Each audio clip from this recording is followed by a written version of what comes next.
Hello everybody, good morning. Hope you all are doing well and studying hard, and I can see that you all are performing really well in your test. So keep working hard, okay? Alright, so let's start today's class. So we'll start geography class today, and we will learn about globes and maps, and we'll also learn how to find places on a map.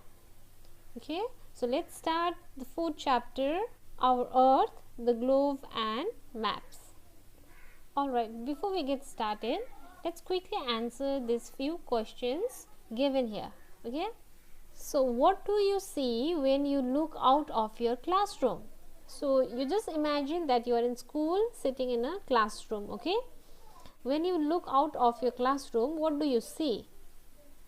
Roads, houses, or trees, whatever you can write here. Okay, the next is, can you see your home if you look out of your classroom?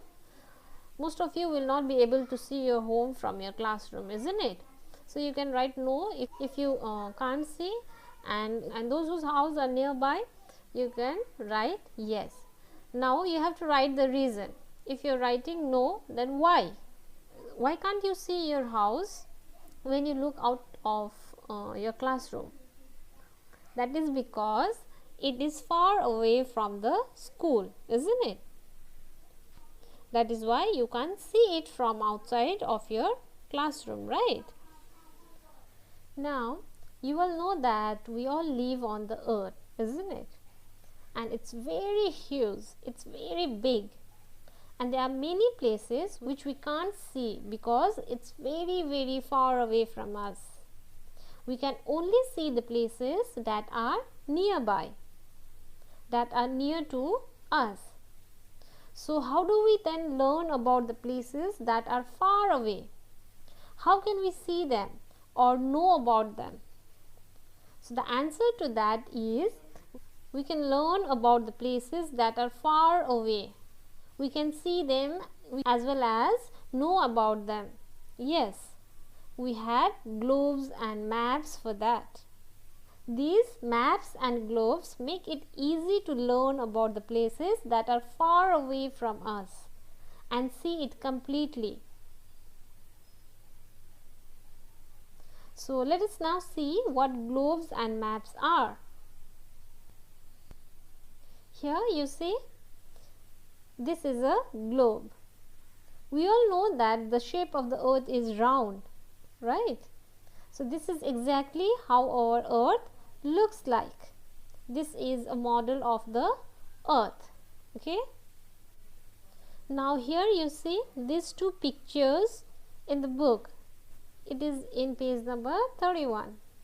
The first picture is of the earth. It is taken from a satellite. Okay, this one. And the second one is a globe. This is a globe which also represents our earth. Now if you closely look at these two pictures, you will get to see our country India. Now you have to look at both this picture very closely in the book. Okay, so here it is, our country, we are here. Okay, and here if we see, our country is here, somewhere here. Okay, so if we compare these two pictures, so they are more or less same, isn't it? These are the countries, okay, and the blue parts that you see are oceans and seas. Similarly here, these are the lands, okay, countries, and the blue part that you see over here are oceans and seas. Now the question is, why do we use globe, or what are its uses? For what purpose do we use globe? So the answer to that is, it shows what the earth actually looks like and where the land and water are on earth. So it shows us what the earth actually looks like. Now see, we are here in one place, isn't it? And we can't see the other places at once, isn't it? We don't know how our earth looks like. So the globe shows us what the earth actually looks like and where are the lands and waters. Next, we can spin a globe, which helps us to understand how the earth spins on its axis. So we have learned the two movements of the earth, isn't it? Rotation and revolution. Now since the globe is round, as you can see, we can spin it, and this helps us to understand how the earth spins or rotates on its axis. We understand the rotational movement of the earth better with the help of globe. Big globes also show where some important places are located. Big globes helps us to find important places on the earth.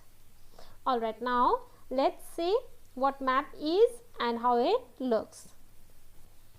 Here you see, this is a map of the earth.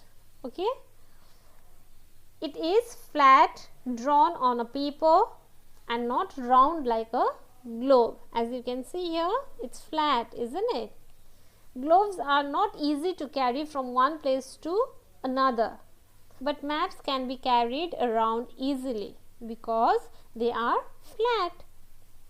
So maps are special drawings of different parts of the earth. They can show the whole earth on a large or small part of it. Maps give more information than a globe. So these are lands, okay, here you see, and this light blue color, all these are oceans, okay, water. And you all know that one part of our earth is land and the rest is water. Okay, now let's see how maps are useful to us. Maps help us to know interesting facts about a place, like whether it has mountains, rivers or the sea nearby. So we get some facts about a place, a particular place, if it has a mountains or rivers or seas nearby or not. Globes do not provide such information. Next, they help us to find a place. They give special information such as how much rain a place gets or what kind of road it has. So we can see that maps provide more information than a globe. Alright, the sign, okay, this sign, okay, just notice this, is used to show directions on a map. Maps are usually drawn with the top showing north. So you will always find this sign, okay, this sign. Alright, let me show you. Here you see the sign. Did you see the same sign over here? So you will always find this sign on a map. It is used to show directions. The top of a map shows north, okay. A map is different from a photograph. Look at these two pictures, a photograph and a map. The photograph shows two villages, fields, a road and trees. Now here again you see two different pictures, right? These two. One is a photograph and the second is a map. Now we need to understand the difference between a map and a photograph. The first picture that you see is a photograph of an area, a particular area. And the next one here, this is a map of the same area, okay. Now here you see the difference. Here we can clearly see the trees. These are trees, isn't it? And here you see some houses, isn't it? So this is a village, a small village, okay. Here we can see the road, right? Here again we can see some few houses over here. So this is again another village, okay, and these are fields, okay. Now if we have to represent this on a map, it will look somewhat like this, okay.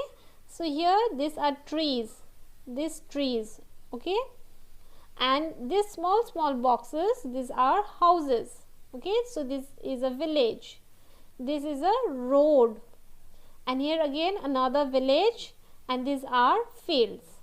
So there is a difference, isn't it? So photograph.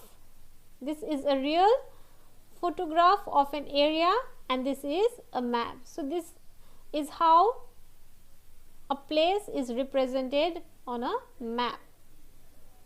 Alright children, we will end today's class here.